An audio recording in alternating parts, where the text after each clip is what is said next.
E o Papo de Progresso tá diferente. Para você que gosta de empreendedorismo, gestão da mudança, autoconhecimento, fé, espiritualidade, para o jogo jogado da vida, eu tenho o grande privilégio de trazer pessoas com histórias reais, com histórias inspiradoras, com perrengues que faz parte, né? E você que está em casa, venha com a gente. E hoje é um dia muito, muito, muito especial. Estou aqui com uma colega que eu conheci no dia 27 de março. Uma fala que lembra a Dona Linda, minha avó. Eu tinha o sonho de ser jogador de futebol, como muitos meninos. E chegou uma idade que, de tantas peneiras, estava na hora de encarar a verdade nua e crua. Liguei para Dona Linda em meados de 2003. Falei, pô, vó, aqui em Jaú as coisas não estão rolando, interior é um pouco complicado. Ela falou, filho, passa a mão nas suas roupas, vem passar um tempo aqui comigo, no IAPI, na Moca, que São Paulo é a terra das oportunidades. Esse menino que saiu de Jaú com uma passagem de R$ 10 na carteira, quando chegou na Barra Funda, com um medo gigantesco, porque domingo à noite, para encarar a selva de pedra, era para descer no metrô Belém, desceu na Praça da Sé, lugar escuro, com uma bolsinha de academia, e eu olhei um taxista. E com a minha boa cara de pau, que eu impulsionei isso na Zona Leste, algo que você disse que me emociona muito, a ousadia. E tem uma poesia, Carmen, que é um haikai. E isso tem acompanhado a minha vida. E eu queria oferecer para você e para você que está em casa. Se você não fizer por você, quem o fará? Se você fizer só por você, qual é a graça da vida? E se não agora, quando? Carmen, que alegria estar aqui. Seja muito bem-vinda. Obrigada, Gabriel. Fiquei muito, muito feliz e muito emocionada com o seu convite. Espero aí que a gente tenha uma troca bem gostosa, como todas, quando nós conversamos. Um pouquinho da Carmen. Sarrafo alto, faixa preta. Vamos lá. Carmen Silva Carvalho é educadora, mestre em psicologia da aprendizagem e desenvolvimento humano, MBA em gestão e empreendedorismo social, participa do movimento de cultura De paz. de paz. Carmen, aqui é o construto que nós colocamos no LinkedIn, bonitinho, foto com Aham. filtro. Mas do coração hoje, quem é a Carmen? Não profissional. A Carmen Pessoa? Eu acho que algumas coisas me caracterizariam, Gabriel. Eu acho que uma é minha alegria. Eu sou uma pessoa sempre muito alegre. E não é por esforço, é uma coisa que nasce do coração. Meu marido dá risada porque quando eu acordo e eu acordo já rindo, ele fala: "Como é que você consegue?" Eu falo: "É que eu fico emocionada que eu tô viva". Então, o resto é lucro, você entende? Só estar viva já me deixa feliz. Acho que outra coisa que me caracteriza muito é que eu gosto de gente. Gente de todo tipo, sabe? Eu gosto dessa complexidade humana. Por isso que eu sempre trabalhei com gente. Eu sou psicopedagoga, né? Atuo na área social, já trabalhei na Fundação Casa, em projetos sociais, trabalho com prevenção à violência contra a mulher. Então, assim, eu gosto de gente e eu acho essa complexidade humana apaixonante. Eu acho que isso é outra coisa que me caracterizaria. Acho que outra é em acreditar, né? Eu acredito, se tiver 99 chances, possibilidades de não dar certo e uma de dar certo, eu aposto nessa e vou em frente. Acho que é outra característica minha, né? E eu acho que essa questão de você acreditar que pode valer a pena, que o outro vale a pena, que a vida vale a pena e que eu vim aqui para aprender, né? Eu acho que também isso é uma outra coisa que me caracteriza. Tudo o que eu vivo, tanto as coisas prazerosas quanto as coisas que não são prazerosas, porque todo mundo tem as suas, né? A minha única preocupação é o que é que eu tenho que aprender. Porque se eu aprendi, mesmo que tenha sido de um jeito meio dolorido, valeu a pena, porque eu aprendi. Então, eu acho que essas são algumas coisas que me caracterizam como pessoa. Uma das coisas que me emocionou bastante quando eu convivi com você nesses últimos quase 40 dias nesse livro aqui, Teia da Vida, foi compreender que as pessoas elas dão o que elas têm de melhor naquele momento. Eu sou filho de mãe solo, me aprofundo no autoconhecimento e tenho olhado o perdão como um grande combustível até no empreendedorismo, até na questão de poder contribuir com as pessoas sem medo de arriscar, sem medo de o que as pessoas vão pensar. Carmen, como que foi o seu processo criativo para desenvolver esse livro, essa obra tão bonita que tem me acompanhado? E dá para perceber que eu sou o tipo de pessoa que, além de ler, eu gosto de estudar, de anotar. Olha, Gabriel, eu resolvi escrever esse livro como uma forma de terapia.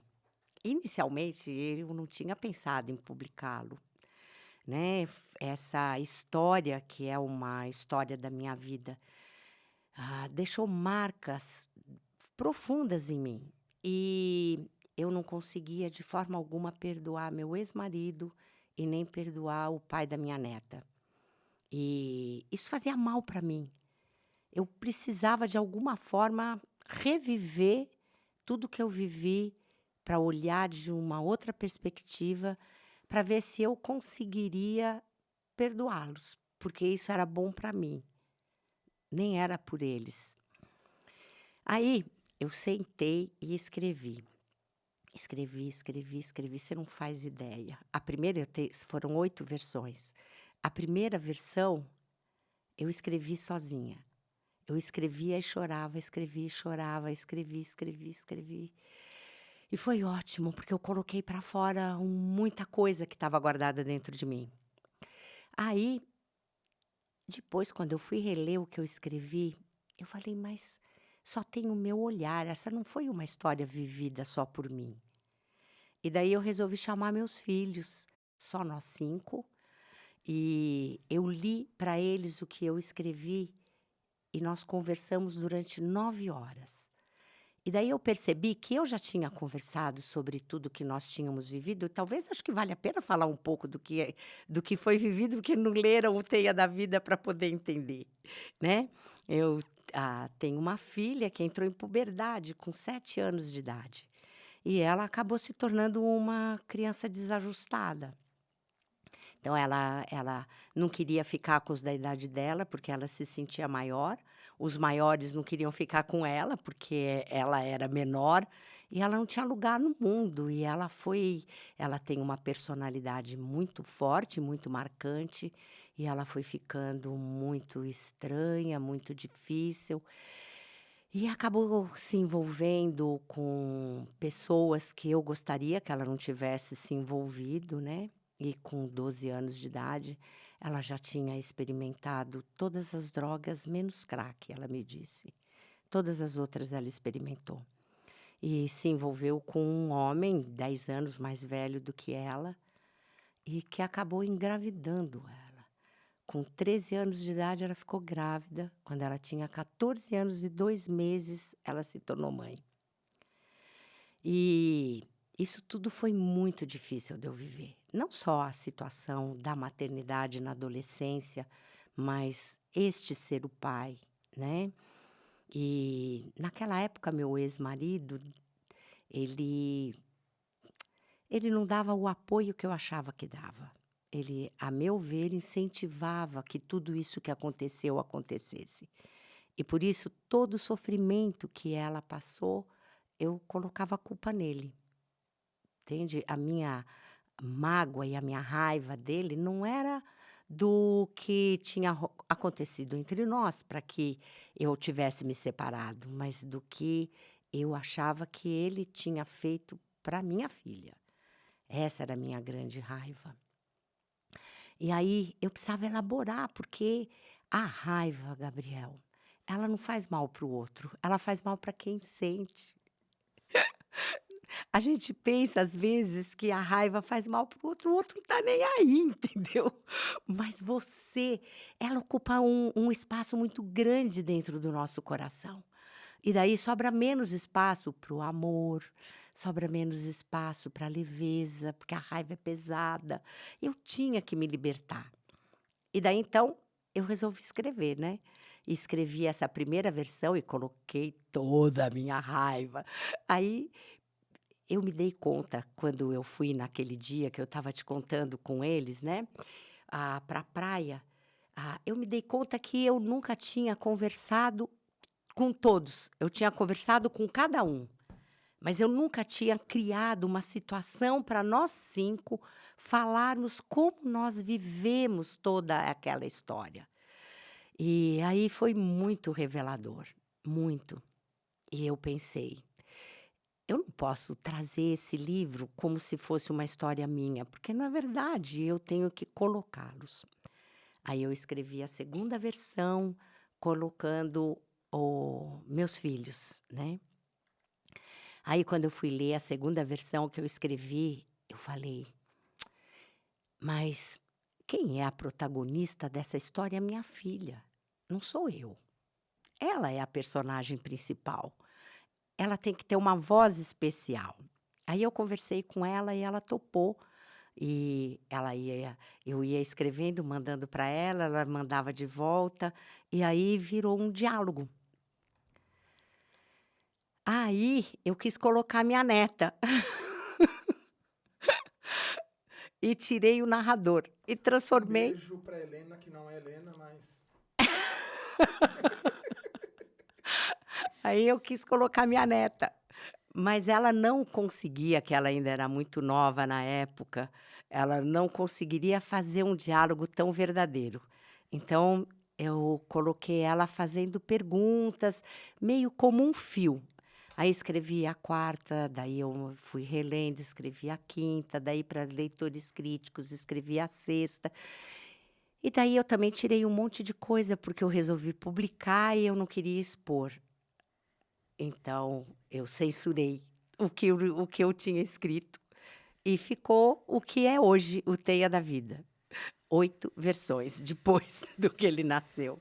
É um livro, né, eu não sei quem está me ouvindo, se algum dia já escreveu.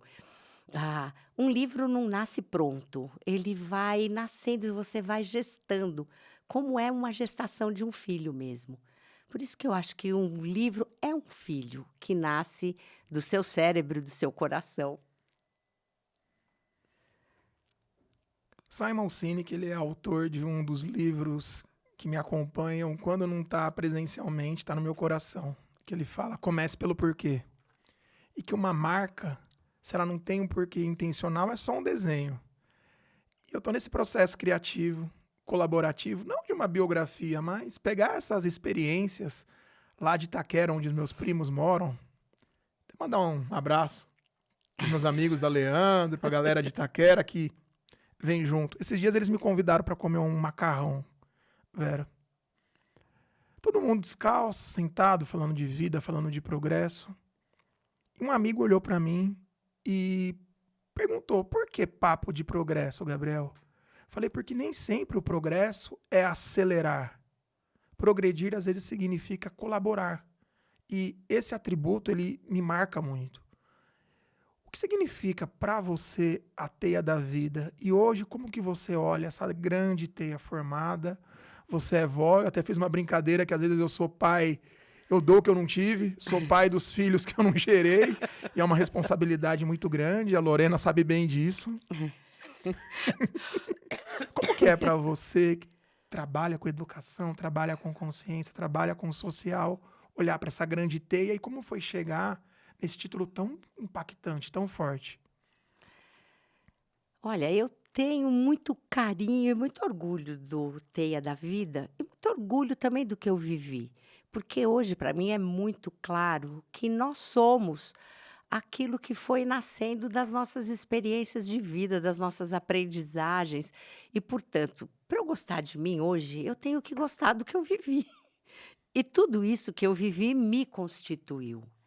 Então, hoje eu olho para essa história, né, que está aí nesse livro, eu olho, como que eu posso te dizer, Gabriel? Ah, eu acho que carinho é uma palavra, né? Olho com alegria, porque quando a minha neta nasceu, só na maternidade onde ela estava, ah, eram 5 adolescentes tendo filhos. Aí você multiplica por esse mundo todo, né? Pela quantidades de outras maternidades, que realidade imensa que é essa. E essa é uma história de final feliz, né? Então, tudo deu certo, teve dor, teve sofrimento, teve tudo isso, mas minha filha e minha neta tão ótimas, são felizes, fizeram coisas lindas das suas vidas. E eu, quando pensei nisso, falei: eu vou contar essa história para outras pessoas, porque outras mães podem estar desesperadas, como eu fiquei na época em que eu estava vivendo. Outras jovens podem estar achando que a vida acabou, ou que não tem esperança. E tem, e tem. E tem aprendizagem, e tem coisas boas que nascem dessas experiências que são doloridas. E a gente pode sair melhor delas.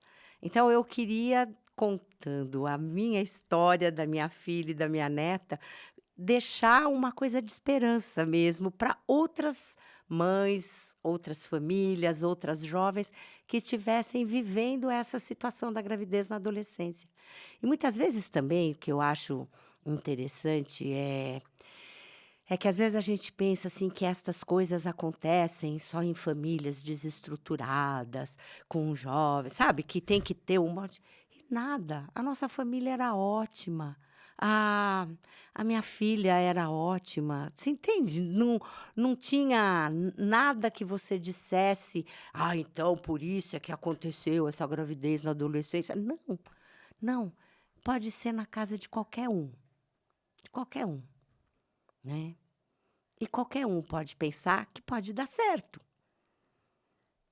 Algo que eu achei bonito que você oferece para sua neta, que você fala que ela é o milagre da vida, assim como a sua filha.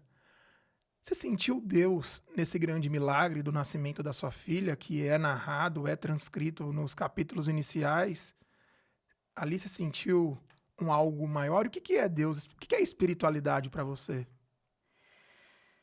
Olha, Gabriel, eu fui batizada como católica, isso e aquilo, mas na verdade eu não sigo nenhuma religião. Acho que eu sou muito desobediente para seguir alguma religião.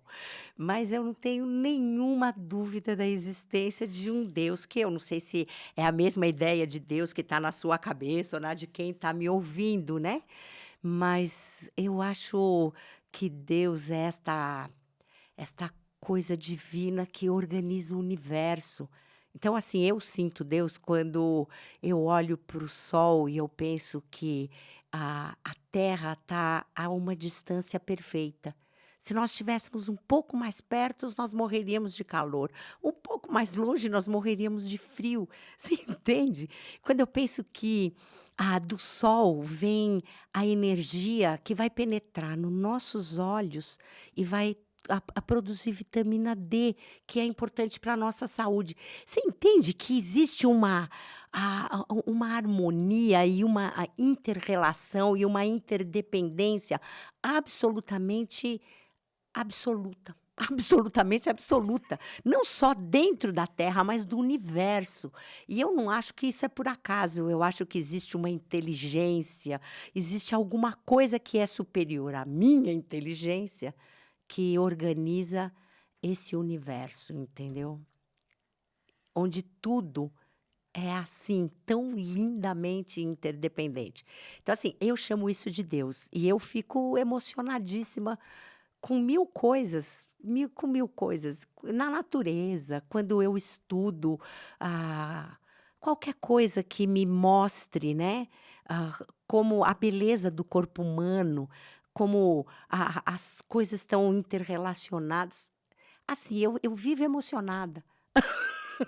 E para mim isso é a minha espiritualidade, você entende? Eu não consigo fazer parte de rituais, de tudo isso, mas só de falar deste meu Deus, eu já tenho uma intensidade dentro de mim.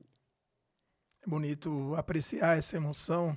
Tem uma parte interessante do livro, bem no comecinho, que tem um recorte que o, o pai vira para a filha e fala assim: filhinha, vamos hoje falar sobre sexo.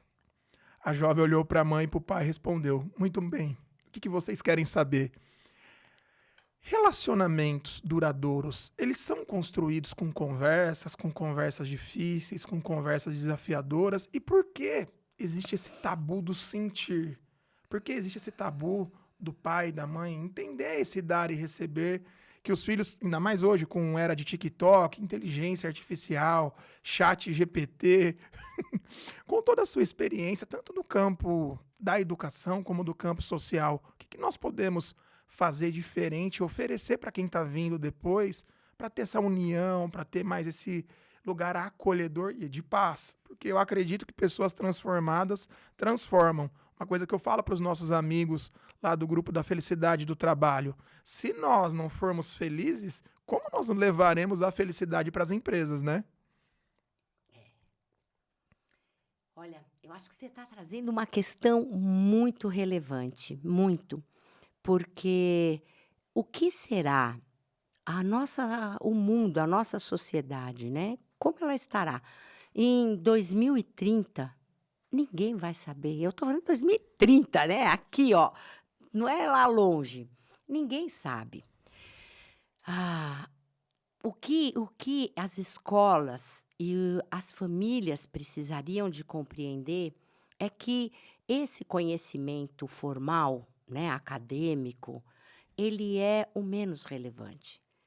Porque você não sabe como vai ser o mundo, você não sabe como que que conhecimentos que vão ter valor ainda ou que vai estar ultrapassado. Quer dizer, aquilo que uma criança está aprendendo no primeiro, segundo, terceiro ano do Fundamental 1, quando ela for trabalhar dali a 20 anos, né, dali a 18, 20 anos, aquilo tudo pode estar tão ultrapassado que vai ser valor zero. O que realmente faz a diferença, que é preparar, é você trabalhar a inteligência emocional, é você trabalhar valores, é você fazer com que essa criança desenvolva resiliência, com que ela tenha autoconhecimento, com que ela perceba a sua capacidade, para que ela acredite em si mesma e tenha uma autoestima grande, que ela saiba fazer perguntas para a vida e não só responder, né? Eu acho que a escola deveria ser um espaço de perguntação, não de respondeção, como é hoje, né? As crianças são treinadas a responder. Elas deviam estar colocadas para o mundo para fazer perguntas, porque a única coisa que é eterna é a pergunta. As respostas são todas transitórias. Então, eu acho que os pais e as escolas deveriam ensinar a conviver, ensinar a olhar para o outro com compaixão, a olhar para si com compaixão, né? A conseguir viver a sua vulnerabilidade de uma forma tranquila e não com medo dela, tentando escondê-la. Eu acho que seria importante que as crianças e os jovens e nós aprendêssemos a olhar para o erro e a intervir no erro de uma forma diferente da que é hoje, que é por prêmio e castigo, né? Que é por que é uma forma violenta, né? Eu acho que o mais importante de tudo é ensinar as crianças para que elas possam criar um novo mundo, que é um mundo sem violência, porque o nosso está violento demais. Está violento demais. Precisa mudar. Você comentou sobre inteligência emocional. É um tema que eu me debruço, me aprofundo, principalmente no jogo Jogado da Vida. E um dos capítulos do livro, que estranhamente vai chamar Papo de Progresso, para surpresa de 0 pessoas. Muito original, né? Eu queria colocar um título de um capítulo que a linha vermelha do metrô ensina sobrevivência, às vezes, muito mais do que várias universidades. E eu trago esse carinho pela linha vermelha do metrô porque eu passei por ela uma década. E o dia, Carmen, que eu cheguei na Praça da Sé, horário de pico, véspera de feriado, e eu vi uma freira esperando o metrô, eu falei, vão respeitar a freira. São Paulo, terra de arranha-céu, como diz o poeta. A hora que abriu a porta do metrô, voou feira, voou quem tava de gravata, quem tava de boné. São Paulo torna as pessoas mais rígidas, mais agressivas, mais com raivas, ou é a tal da lei da sobrevivência? Não sei se eu tenho competência para te responder isso, Gabriel. Eu acho que São Paulo é tão grande, tem tanta gente, tem tantos espaços, que é difícil dizer São Paulo. Eu acho que tem de tudo aqui. Você entende? Eu acho que aqui você, como em outros lugares, né? Não é só aqui. Você encontra gestos maravilhosos e você encontra coisas assustadoras, que eu acho que faz parte da complexidade humana. Quando você fala São Paulo, eu não estou pensando nos prédios e nas avenidas, eu estou pensando nas pessoas que significam, né, que moram em São Paulo e significam São Paulo. E você tem de tudo, porque essa é a complexidade humana e essa também é a beleza humana, né? Então, você tem pessoas fazendo coisas lindas, você tem pessoas fazendo coisas que eu acho que não deveriam ser feitas, né? Você tem de tudo. Então, eu não sei dizer São Paulo, entende? A beleza tá nos olhos de quem vê? Tá, e tem em todos os lugares, não é? Você tem lugares tão lindos em São Paulo. Eu adoro o Ibirapuera, por exemplo. Eu adoro descer a 23 e olhando aquele obelisco. Às vezes o sol está se pondo. É muito lindo, mas aí eu moro perto da Roberto Marinho. Eu vejo aquelas pessoas morando tão sem dignidade, sabe? No meio da sujeira, sem ter sem ter onde morar, né, morando na rua. E é um contraste, você entende? A beleza do Ibirapuera com a tristeza de ver aquelas pessoas naquela condição. Então, um me emociona de um jeito, outro me emociona de outro, e tudo isso é São Paulo. Tudo isso é São Paulo. Então, você tem obras de arte lindas e você tem obras de arte que eu acho horrorosas. Então, você tem tudo. São Paulo é essa complexidade que eu acho maravilhosa. Muitas pessoas olham para o chegar lá quando consegue pagar os boletos, quando consegue ter um reconhecimento, quando consegue correr uma maratona em Chicago. Estatisticamente falando, eu acredito que por um padrão do LinkedIn, nós chegamos lá algumas vezes. Mas eu quebrei. E não foi numa prova de corrida, foi emocionalmente.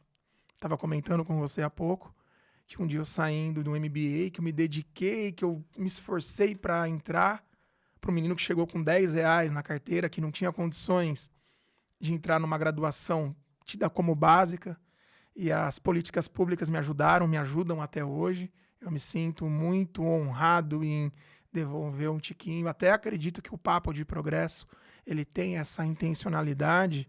Queria agradecer a todos da Grito por virem juntos, porque é Deus.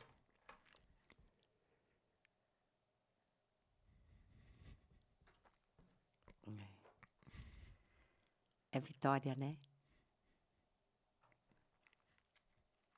Eu liguei para minha mãe, saindo da aula um dia.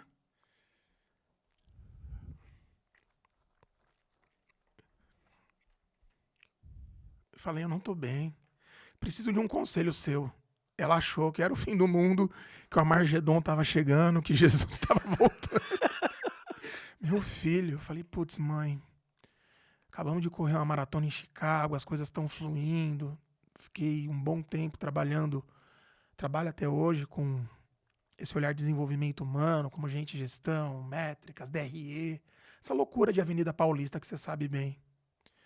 Era 11h30 da noite. Ela falou, onde você tá indo? Eu falei, tô aqui na Paulista, tô indo almoçar. Ela riu, falou, bem, meu filho, se eu puder te ajudar. Existem muitos saberes.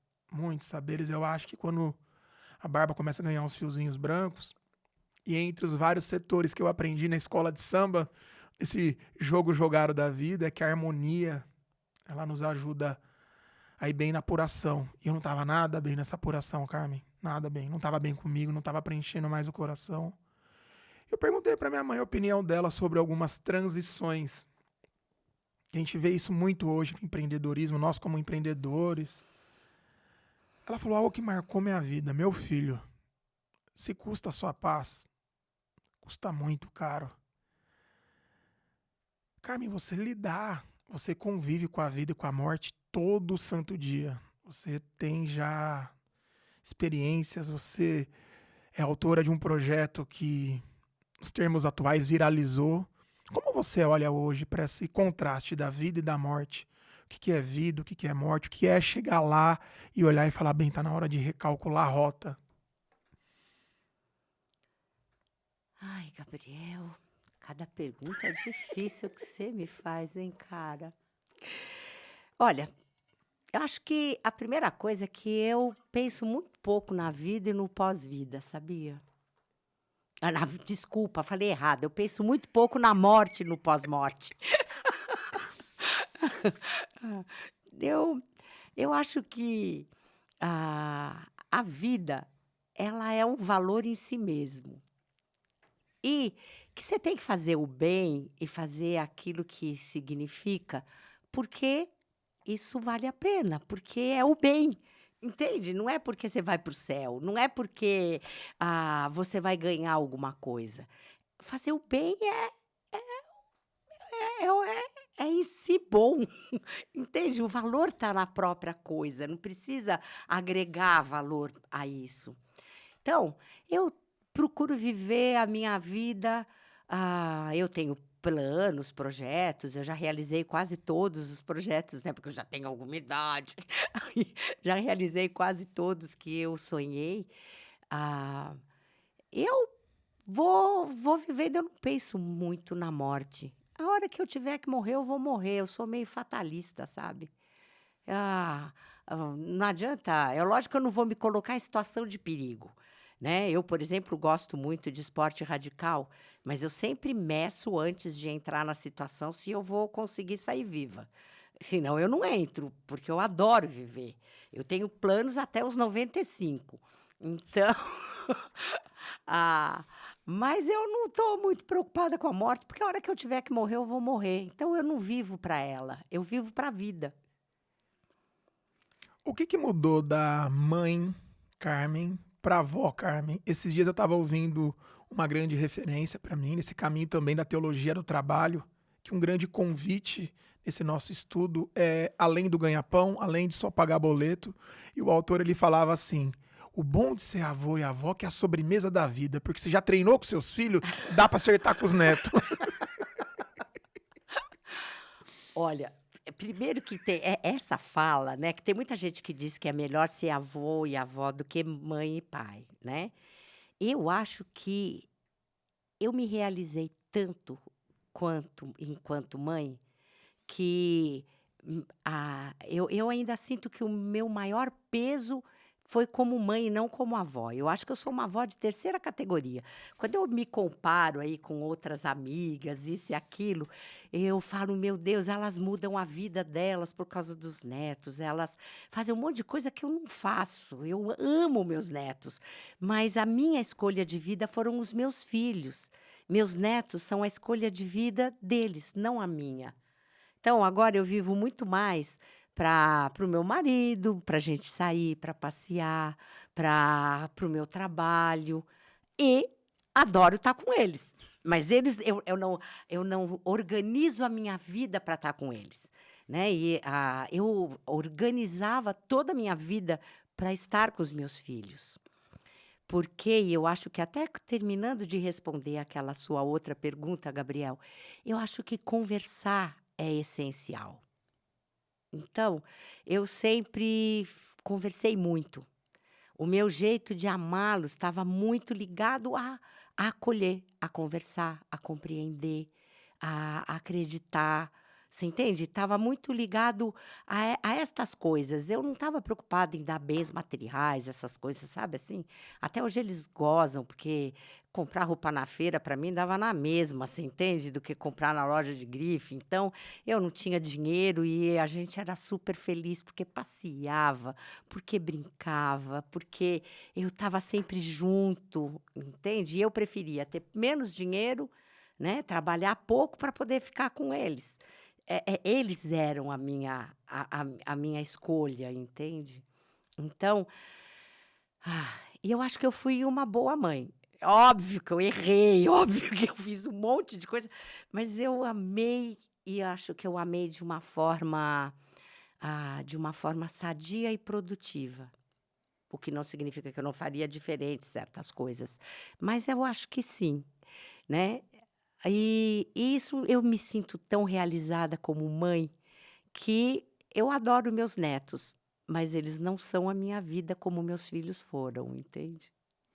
Eu não consigo entender isso, porque um dia minha mãe ela virou pra mim e falou assim: "A minha alegria são os meus filhos". E eu falei: "Mãe, isso me preocupa, porque eu me conecto muito com a Cristina desse livro maravilhoso. Essa coisa da puberdade antecipada, de eu com 10 anos estava trabalhando, Carmen. Eu estava jogando bola de manhã, estudando, me puxando. E hoje, com o olhar do empreendedorismo, quando o Instituto Gallup tem uma pesquisa legal, se você quiser utilizar aí, chat GPT, Google, 85% das pessoas, segundo o Instituto Gallup, instituto bem renomado, estão com problemas sérios no trabalho, infelizes, não conseguem ter esse vibrar, esse pulsar. Um amigo meu fala que jogo bom passa rápido. Nós já estamos chegando nos instantes finais. Primeiro agradeço a Deus por essa oportunidade de estar aqui contigo. Era para ser um café, o café ele deu um upgrade. E eu tenho algumas perguntinhas assim, papum, que é essa troca bem intencional. Tá. Carmen, você é uma autora que chegou a vender 3 milhões de livros, mais de 28 livros publicados, é avó, teve várias experiências. Como que você teve essa profundidade no mestrado da USP? Como que você pegou todas essas experiências, essas vivências e levou para esse momento que você está sobre a cultura de paz? E o que é a cultura de paz? Uau! Explicar o que é a cultura de paz em meia dúzia de palavras não Não. é simples, Do coração, mas do coração. do coração. Olha como eu gosto de falar dela. A cultura de paz é a busca de fazer com que as pessoas compreendam como que nós, seres humanos, podemos conviver de uma forma mais harmônica, mais respeitosa, onde as pessoas não precisem ter medo umas das outras, onde todos tenham oportunidade de viver com dignidade.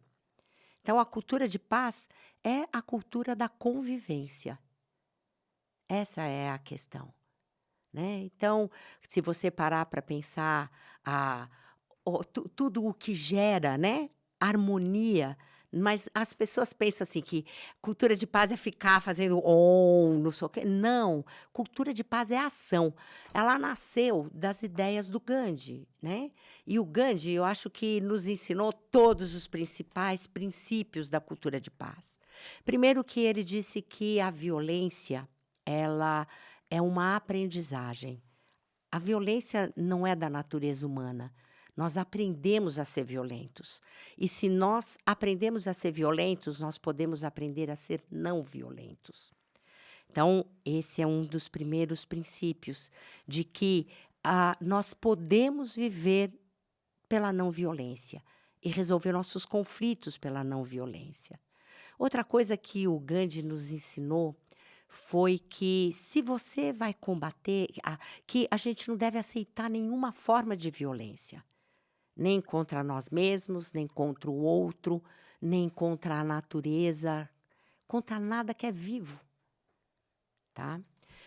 E essa indignação que a gente deve sentir contra a existência, né, das violências, elas precisam ser combatidas, mas se você combate violência com violência, o que você gera é escalada e não o final.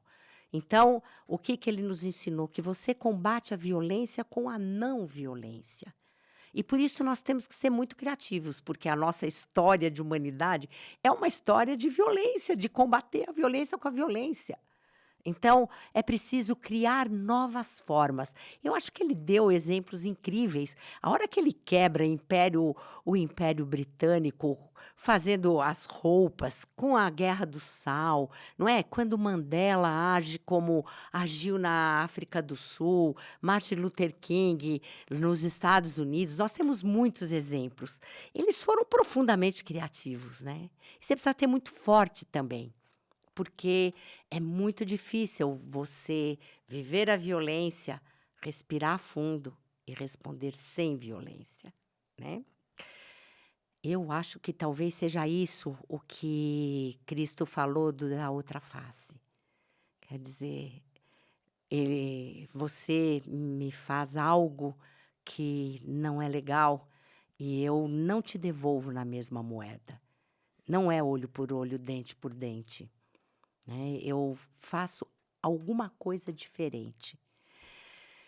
Então, eu acho que a cultura de paz é isso, é essa busca de aprendizagem entre os seres humanos, de viver em harmonia, em respeito, né? O que não significa não ter conflito. Conflito é inerente ao ser humano, sempre vai haver. A questão é este conflito ser manejado, ser lidado de uma forma que ele seja resolvido sem violência.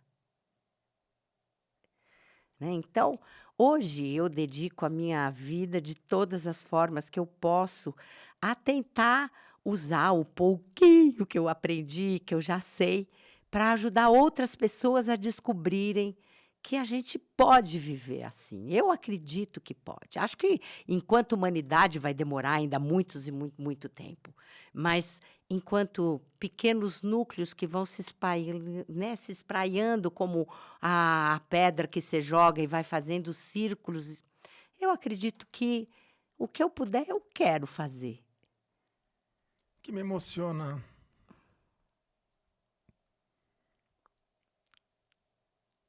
com essa reflexão que você nos oferece é que o grande sonho do Martin Luther King, entre 6 e 7, nenhum era para ele.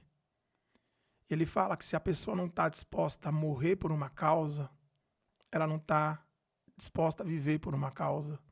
Ele é minha grande referência teológica. A Marcha de Selma tem um documentário, filme. Sim, é lindo. Tá no YouTube, né? Tá, tem alguns streams. É. Para você que nos acompanhou, que chegou até aqui, se sentir no coração de enviar para o grupo lá do Zap, para os amigos, postar nas redes sociais, nós agradecemos. Carmen. Chama Uma Força Mais Poderosa. São Olha. 7 lutas lutas para a transformação da sociedade pela não violência que a GNT publicou. Aí você tem esses grandes movimentos. Muito lindo. Está no YouTube, GNT, Uma Força Mais Poderosa. Fica a dica. Tem um estudo dentro da teologia, porque como eu vou para o lado da teologia bíblica do trabalho, eu não vou tanto para a questão histórica. Vou mais para a questão prática, já deu para perceber. Mas tem um estudo que eu achei muito bonito, que diz que um dia perguntaram para Gandhi sobre as bem-aventuranças, sobre as felicidades. Ele disse que se todos os livros do mundo sumissem e ficassem só Mateus 5, nós já seríamos pessoas melhores. Ali fala sobre a bem-aventurança, que os humildes de coração, que o justo. É um estudo que mexe bastante comigo. Queria te ouvir, que você curtiu estar aqui, que é um bom papo de progresso para você. E se você puder deixar, se as pessoas se interessarem sobre o seu trabalho, sobre seus livros, como elas podem fazer para te acionar, porque tem muito conteúdo, é um primeiro papo que pode vir um outro, porque foi tão gostoso aqui, eu gostei muito. Obrigado, viu? Tá. Bom, o Teia da Vida, se alguém quiser ler, ele está em e-book. Nas grandes plataformas aí, é só entrar e colocar que ele está lá disponível, né? Os outros livros que eu publiquei são didáticos e eles já não estão mais no mercado. Então, acho que é só mesmo Teia da Vida que está nesse momento disponível. Eu sou péssima de rede social. Péssima. Eu acho que eu vou dar o meu e-mail para as pessoas, se é que alguém usa e-mail. O meu e-mail é Carmen, com N de navio no final, C de casa, T de tatu, Carvalho. Carmen C. T. Carvalho. Tudo emendado. @gmail.com. Então, se você quiser se comunicar comigo, eu entro no meu LinkedIn ou no Facebook uma vez a cada 3 anos, mais ou menos. Eu vou demorar muito para te responder. Acho que é mais produtivo você me mandar um e-mail. carmenctcarvalho@gmail.com. Eu vou adorar receber, sei lá, comentários que vocês queiram, ideias, sugestões. E eu espero que eu tenha conseguido trazer alguma coisa, alguma reflexão, alguma alegria, alguma coisa que possa ter contribuído para a sua vida. Obrigada, Gabriel. Foi muito gostoso bater esse papo de progresso aqui com você. Que agradeço. Muito obrigado.